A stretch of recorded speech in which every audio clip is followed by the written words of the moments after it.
A Bíblia é lâmpada para os seus passos e luz para o seu caminho.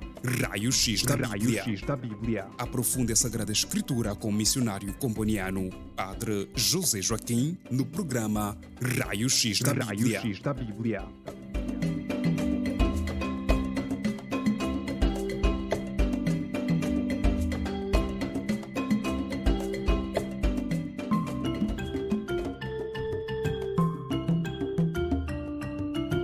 Queridos ouvintes, sejam mais uma vez bem-vindos ao nosso programa de estudo bíblico Raio-X da Bíblia. E como de costume, começamos com uma breve oração. Tomamos o Salmo 90, versículos 1 e 2. Em nome do Pai, do Filho e do Espírito Santo. Amém.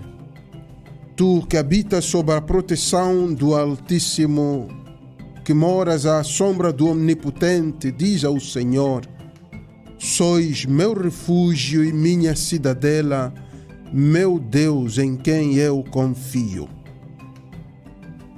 Glória ao Pai e ao Filho e ao Espírito Santo, como era no princípio, agora e sempre. Amém. Em nome do Pai, do Filho e do Espírito Santo. Amém. O tema do nosso programa de hoje é o seguinte: não temas. É uma abordagem comparativa do Gênesis 15, 1 e Apocalipse 1, 17. Então o tema é não temas, uma abordagem comparativa de Gênesis 15, 1 e Apocalipse 1, 17. Uma breve introdução. O medo invade os corações de muitas pessoas neste tempo da pandemia de coronavírus. Até os que não são crentes em Deus, por medo de morrer da doença, começam a aproximar-se de Deus. Alguns já começaram a ler a Bíblia, a palavra de Deus. Outros converteram-se até em devotos da Virgem Maria, ou devotos dos santos. Outros simplesmente por medo intensificaram a sua oração. Agora, o tema de hoje pretende iluminar-nos sobre este imperativo de Deus no livro do Gênesis para Abraão: não temas, e para o apóstolo João no livro do Apocalipse: não temas. O nosso objetivo é comparar o primeiro versículo da Bíblia em que aparece a expressão não temas, Gênesis 15, 1, com o último versículo da Bíblia em que aparece a mesma expressão, em Apocalipse 1:17. Ora, de notar que esse tipo de interpretação da Bíblia, de comparação, não é, tem a sua base naquilo que se chama hermenêutica canônica ou abordagem canônica, isto é, interpretar a Bíblia a partir do cânon das Sagradas Escrituras, a partir da lista dos livros, na ordem em que chegaram até nós. Não estamos a olhar para a sua colocação no tempo. De fato, o Gênesis não é o primeiro livro a ser escrito, nem o Apocalipse é o último livro a ser escrito. Mas olhamos pelo simples fato de serem o primeiro livro, o Gênesis, e o último livro, o Apocalipse, não é o livro da Bíblia, não é? Agora, isso sugere que é uma mensagem que pode ser tida como sendo a primeira mensagem de Deus, e outra que pode ser tida como a última mensagem de Deus nesta questão do medo. A pergunta que nos acompanha é: como é possível não ter medo hoje? O nosso argumento principal é que este comando, ou este imperativo, esta exortação, não temas, em ambos os textos, não significa ter medo do mal, como dizíamos na introdução a este programa, que muitos, por medo do coronavírus, já se aproximam de Deus, já leem as Sagradas Escrituras, intensificam as suas orações.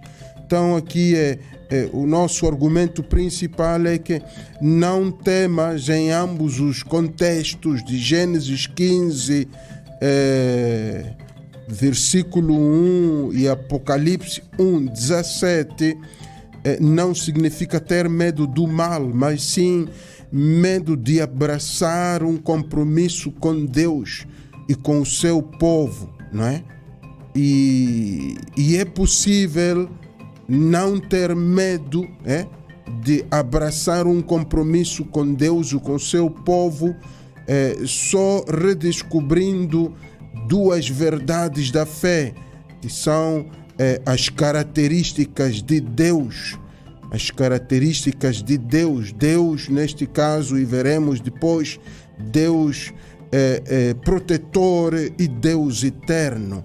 Então, só redescobrindo estas duas características de Deus é que o cristão pode não ter medo. Repito, não me refiro a não ter medo do mal, ou da doença, ou da morte, mas sim não ter medo de abraçar um compromisso com Deus e com o seu povo. Qual é o nosso procedimento de estudo? Vamos comparar alguns elementos textuais dos dois versículos, quer dizer, o versículo 1 do capítulo 15 do livro do Gênesis e o versículo 17 do capítulo 1 do livro do Apocalipse. Então vamos comparar alguns elementos textuais dos dois versículos, aprofundando os assim chamados os paralelos, ou também ditas coincidências. O que é isso?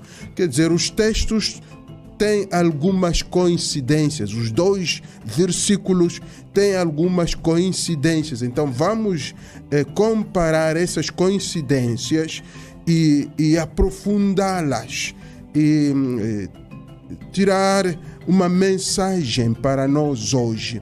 Então é um estudo comparativo baseado no cânon da Sagrada Escritura, porque estamos a tomar o primeiro livro e o último livro para argumentar que nesta questão do medo há uma primeira mensagem de Deus na Sagrada Escritura e também existe uma última mensagem de Deus na Sagrada Escritura.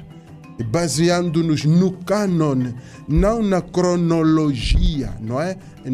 No ano em que foram escritos os livros, mas baseando-nos na ordem, na lista dos livros da Sagrada Escritura. Então, este é o nosso argumento principal. Começamos então com o nosso estudo comparativo dos dois versículos.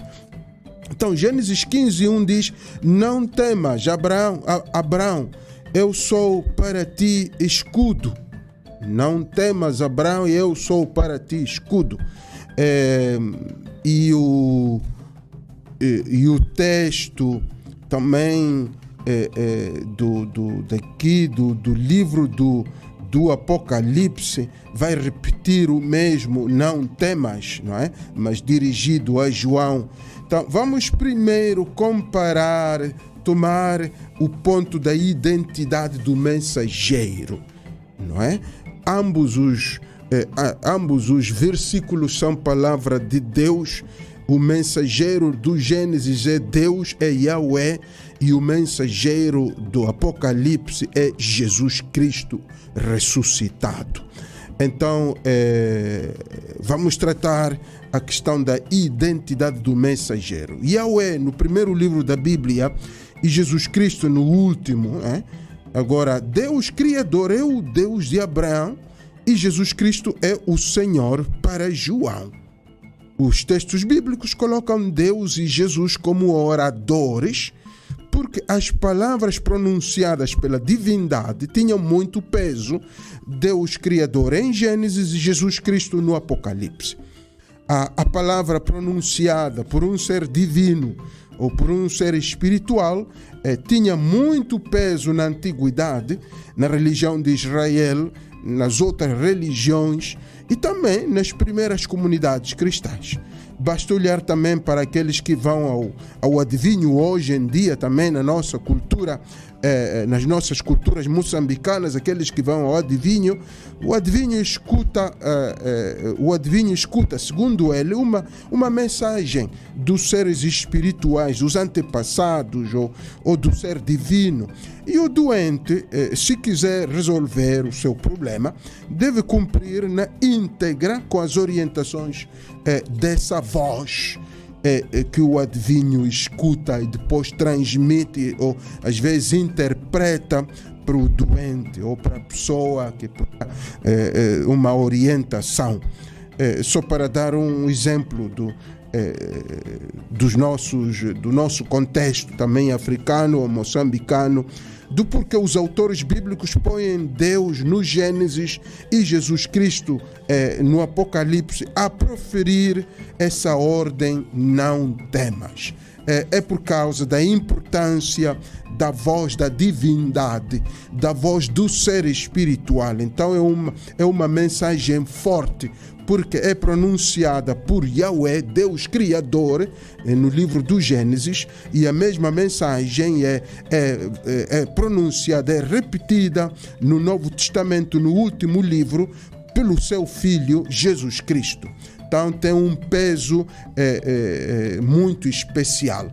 Segundo ponto, nesta comparação, podemos também olhar a identidade do destinatário.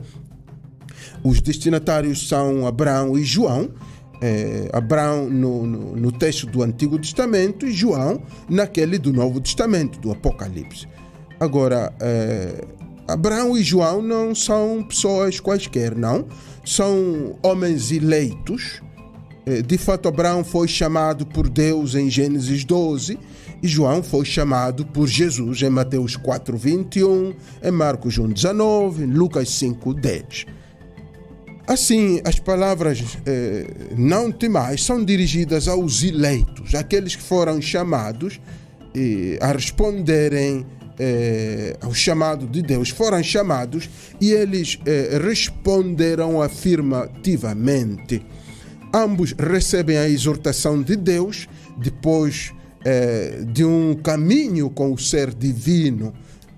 Abraão já tinha recebido a vocação de sair de Ur, em Gênesis 12:1-19, ele já tinha deixado a sua terra, chegado ao Egito, em Gênesis 12:10-20, tinha viajado em direção ao Negueb até Canaã, em Gênesis 13, tinha sido abençoado por Melquisedeque, rei e sacerdote, em Gênesis 14:18-20. Então, depois de um caminho feito por Deus e com Deus, é que estas palavras são a ele dirigidas. São a ele dirigidas, não é uma relação nova entre Deus e Abraão. Já houve um caminho percorrido entre os dois, um caminho de aproximação, um caminho de aliança. Se quisermos comparar com o destinatário do Apocalipse, que é João, do texto do Apocalipse é João, ele também vinha de uma experiência. Quando Deus lhe diz não, quando Jesus Cristo lhe diz não temas, vinha de uma pequena experiência com o Senhor na ilha de Patmos.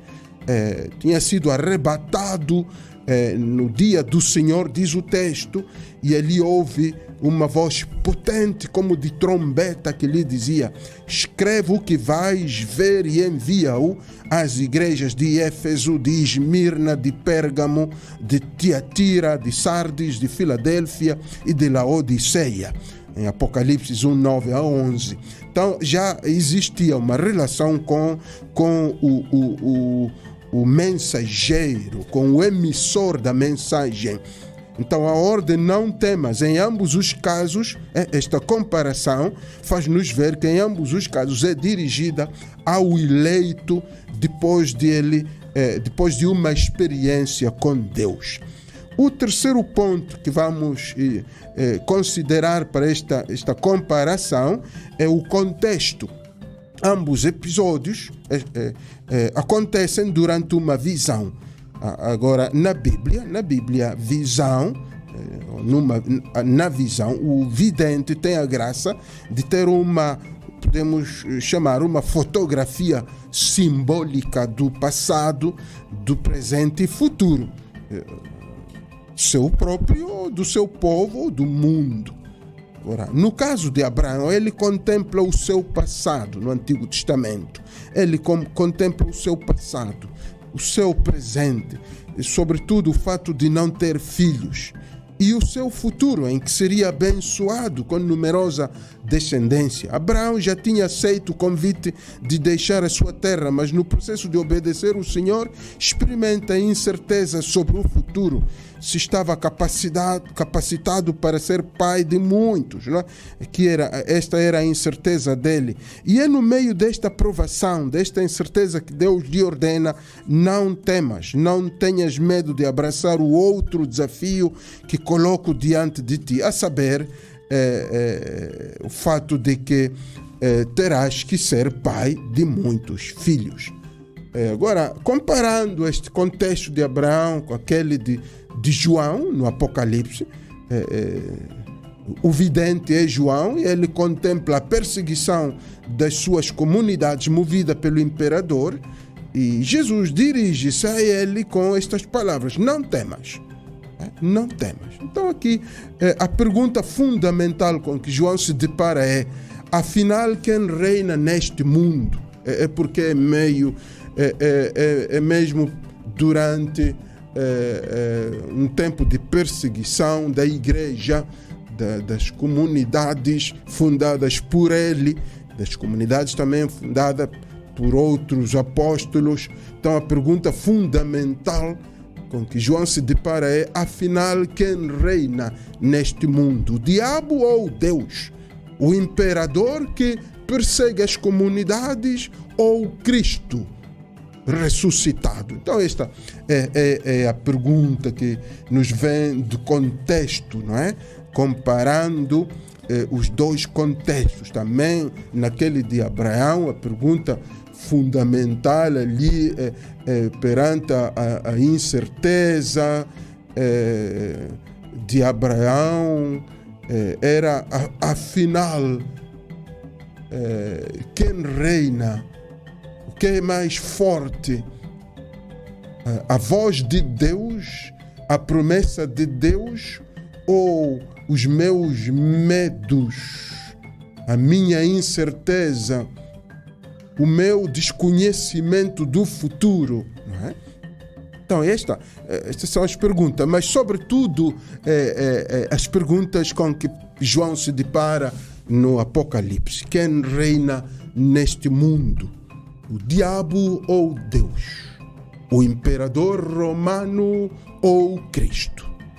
Então estas são as perguntas que sem dúvidas acompanham o homem hoje, a humanidade hoje, sobretudo os crentes, os cristãos de hoje. Afinal, quem reina neste mundo? Deus ou a pandemia? O vírus? Afinal, quem é mais forte? Deus ou o coronavírus? O novo coronavírus? Quem é mais forte? Esta é a pergunta. Agora, a exortação diante desta pergunta, a exortação nos dois contextos do Gênesis e Apocalipse.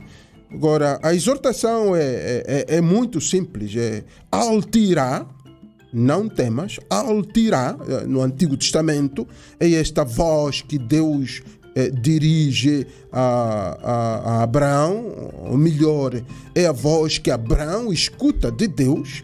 Al-Tirá, não temas. E a voz que João escuta de Jesus é Mephobu, não temas. É questão de língua só. Altirá é hebraico, né? Porque Abraão falava, digamos, aramaico, mas a versão que temos é hebraico, Altirá, enquanto que João falava também aramaico, mas a versão que temos é em grego. Então o texto diz Mephobu, mas ambas as expressões quer dizer não temas. Para Abraão, esta exortação queria dizer: não tenhas medo de aceitar a descendência numerosa que vou te dar. Aceita que a tua descendência seja tão numerosa como as estrelas do céu. Não temas o número nem a diversidade dos teus filhos. Coloca tudo nas minhas mãos. As tuas incertezas, os teus medos, o teu futuro. Enquanto que para João, estamos a fazer um estudo comparativo, por isso é que estamos quase que pulando de um texto a outro. Enquanto que para João, não temas queria dizer, não te preocupes pelo fato de o imperador estar a parecer mais poderoso do que Deus. Neste momento de provação, não tenhas medo de abraçar mais corajosamente a missão que recebeste e confia que eu, Jesus, estou vivo. Então, este é de fato o significado desta expressão, seja para Abraão em Gênesis 15:1, seja para João no livro do Apocalipse 1:17. Agora, a justificativa é outro elemento que vamos considerar. A justificativa desta exortação ou deste imperativo de Deus, deste comando. Diz, não temas, porque Deus é escudo. No Antigo Testamento, não é? Deus é escudo. Enquanto que no Novo Testamento diz, eu sou o primeiro e o último. Estas são as justificativas. Não é? No Antigo Testamento, Deus é escudo, quer dizer protetor. De fato, a versão da Vulgata, a versão bíblica em latim, tem o termo protector, protector, Deus protector. Diz, ego protector tuus sum, eu sou o teu protetor, diz Yahweh, Deus Criador, a Abraão. Então, não temas, porque eu sou o teu protetor. E a João, Jesus diz, ego eimi ho protos kai ho eschatos. Quer dizer, eu sou o primeiro e o último. Que de fato é uma repetição do Apocalipse 1:8, onde Jesus diz, sou o alfa e o ômega, é a mesma coisa, não é? Que também esta é repetida ainda no capítulo 22, versículo 13, sou o alfa e o ômega, o primeiro e o último, o princípio e o fim, não é? Em latim, Deus é o Deus sempiternus, não é? Sempiternus Deus, quer dizer, o Deus eterno. Então aqui temos as duas justificativas, queremos as duas razões para nós também. Não temas, porque diz Deus no Antigo Testamento, eu, o Deus, sou o Deus protector, sou o Deus protetor. E no Novo Testamento, não temas, porque eu sou o Deus sempiterno, o Deus eterno. De fato, isso é descrito pelas palavras primeiro e último, alfa e ômega, princípio e fim. Então, mas o que é que podemos aprender desta comparação aplicada à experiência da pandemia hoje, não é? Porque esta comparação dos 2 versículos, dizíamos, era fundamental para podermos tirar uma mensagem para nós hoje, uma aplicação concreta ao nosso contexto, porque é uma expressão importantíssima, não temas, é um imperativo que sai da boca de Deus, dizíamos, da divindade, não é do narrador, não é o narrador que diz, por exemplo, não é o narrador do livro do Gênesis que diz: e Deus disse a Abraão que não temesse. E depois no Novo Testamento, e Jesus Cristo disse a João que não tivesse medo. Não é um discurso indireto da boca do narrador, é um discurso direto de Deus, do ser divino. Então tem um peso importante que deve ser aplicado também pelos cristãos no seu contexto. E o outro ponto que faz destas palavras importante dizíamos, o fato de que elas começam os textos sagrados no Antigo Testamento. O discurso do medo começa ali, não é? O imperativo do medo começa no primeiro livro, e também fecham os textos sagrados no livro do Apocalipse com a mesma expressão, não temas, e com esta justificativa que também é repetida 3 vezes, porque eu sou o Deus sempiterno, Jesus o diz, com as expressões eu sou o primeiro e o último. Então, é uma expressão muito importante que deveria ecoar também nos nossos ouvidos hoje, no contexto de coronavírus. Então, qual é a mensagem desta comparação? O que é que podemos tirar, se em termos muito mais simples, o que é que podemos tirar desta comparação para a nossa vida, a nossa oração, a nossa vida cristã neste tempo da pandemia do coronavírus? Primeiro ponto: tomar a pandemia como se fosse uma visão bíblica, uma visão do ponto de vista bíblico, não é? Tomar a pandemia como se fosse uma visão. Agora, dissemos que visão na Bíblia, na visão, o vidente contemplava, tinha a graça de Deus para contemplar durante aquele momento de visão, contemplava o seu passado, o seu presente e o seu futuro.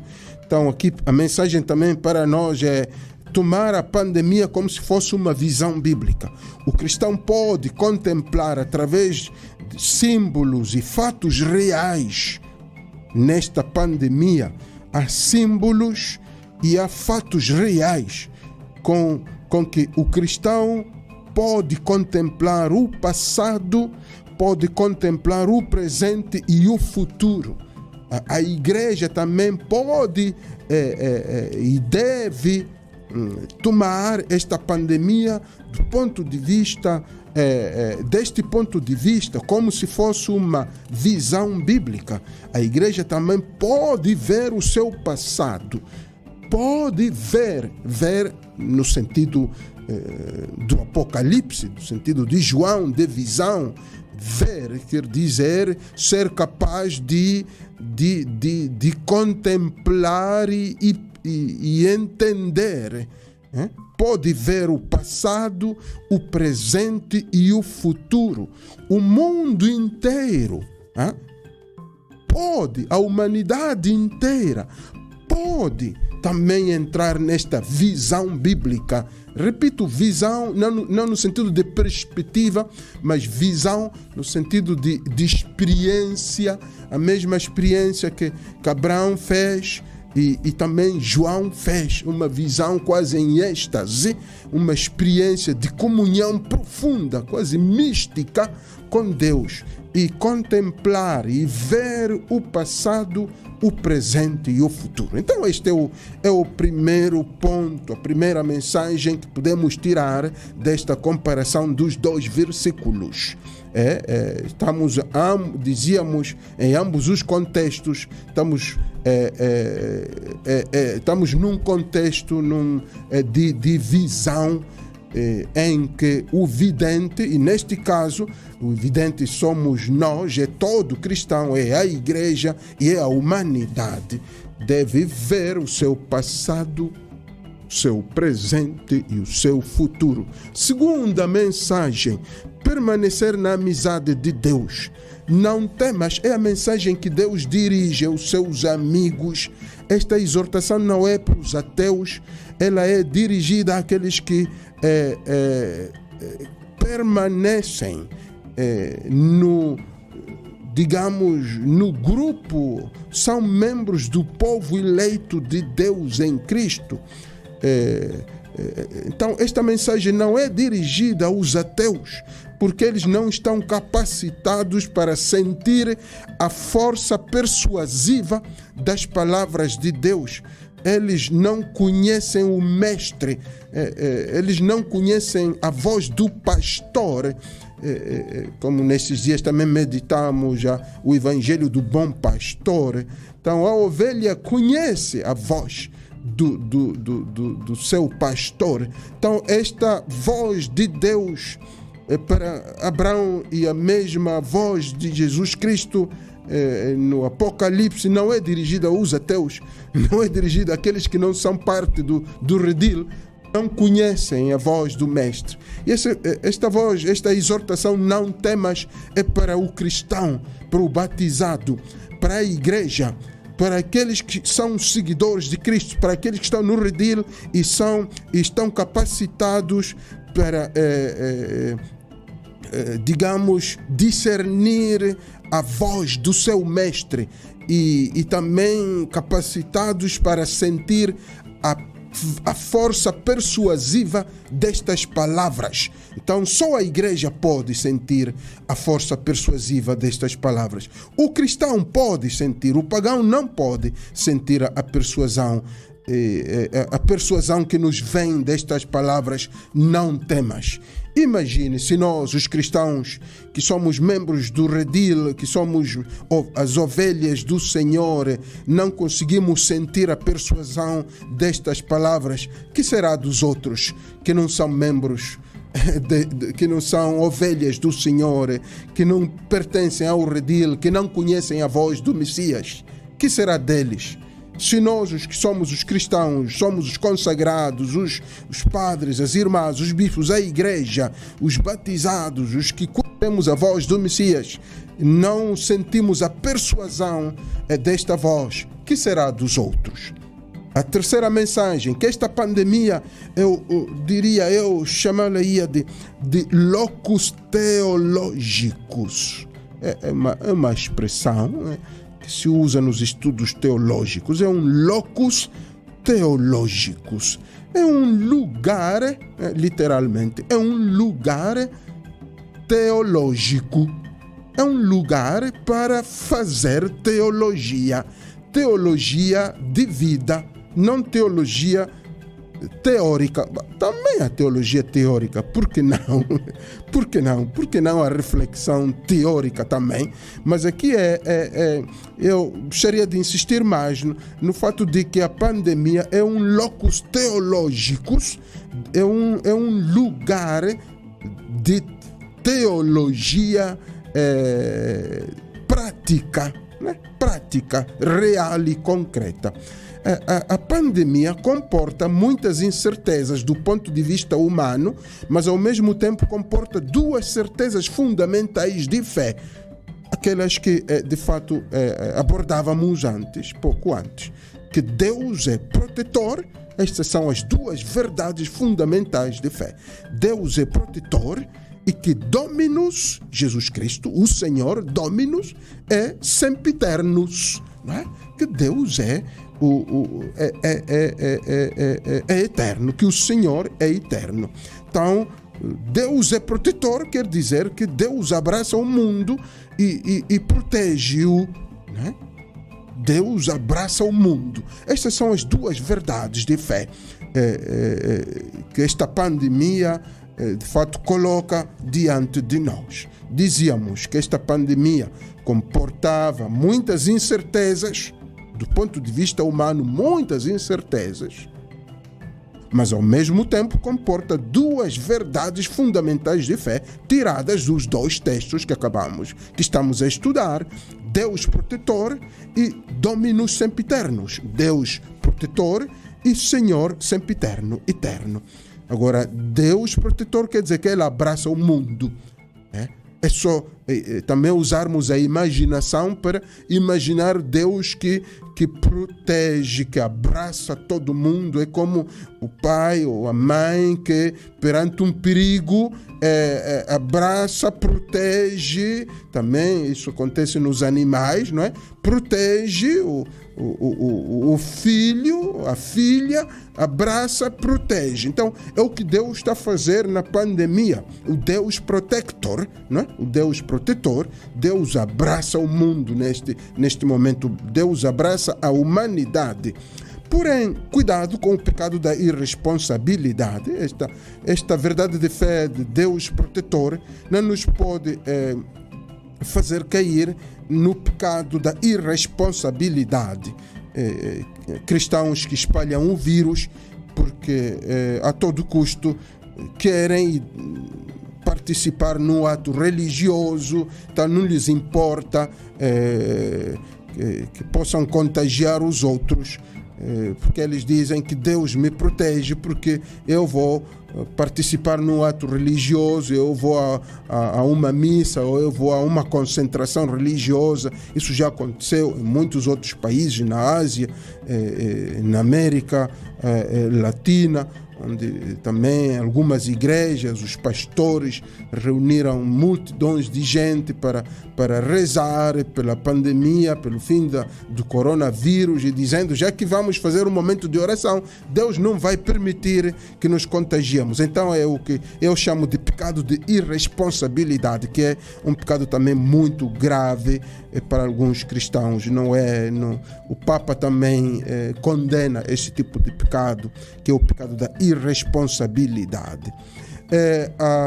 A quarta mensagem que podemos tirar é que na pandemia o Deus Criador está recriando tudo. Deus está recriando tudo. Mesmo que não queiramos, ou mesmo que queiramos pôr obstáculos, Ele vai recriar este mundo.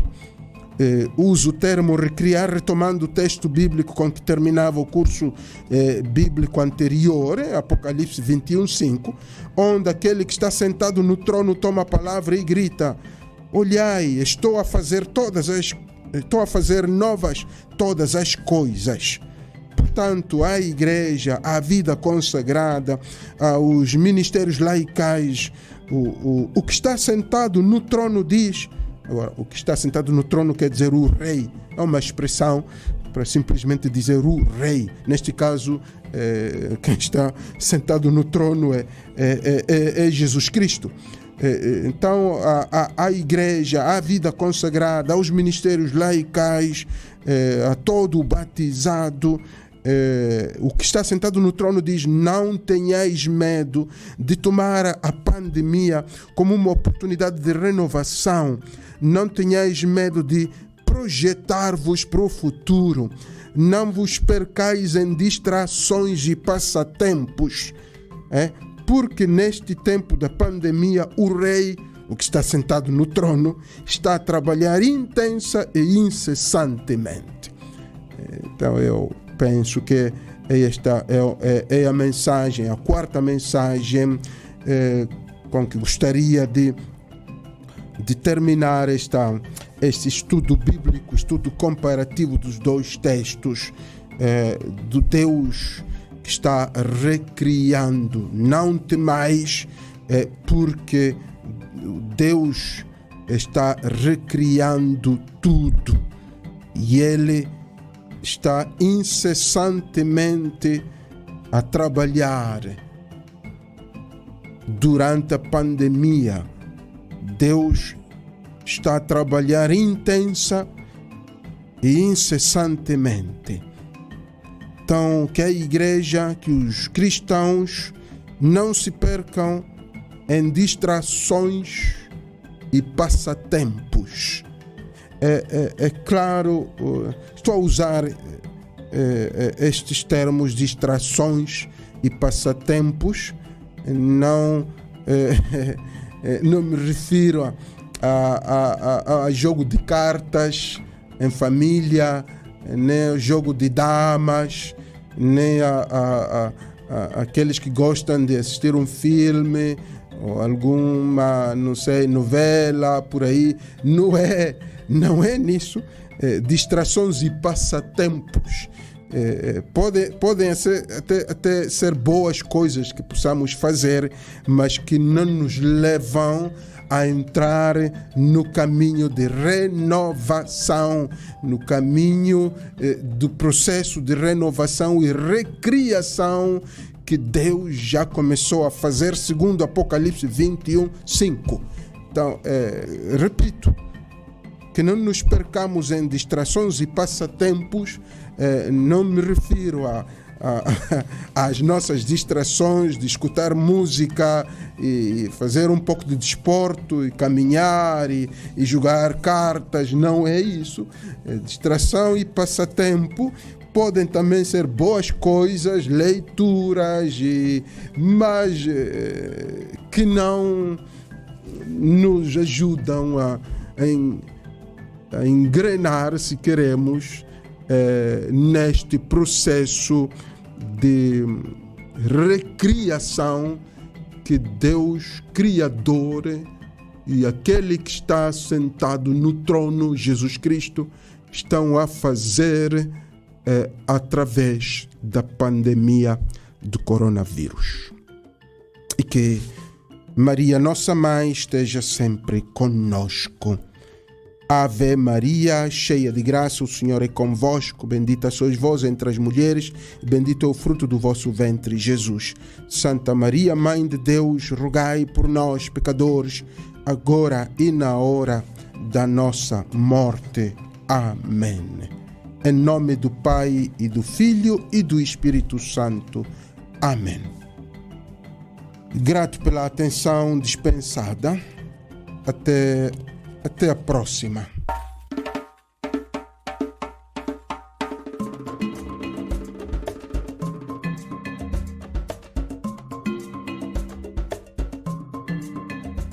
A Bíblia é lâmpada para os seus passos e luz para o seu caminho. Raio-X da Bíblia. Aprofunde a Sagrada Escritura com o missionário comboniano, Padre José Joaquim, no programa Raio-X da Bíblia.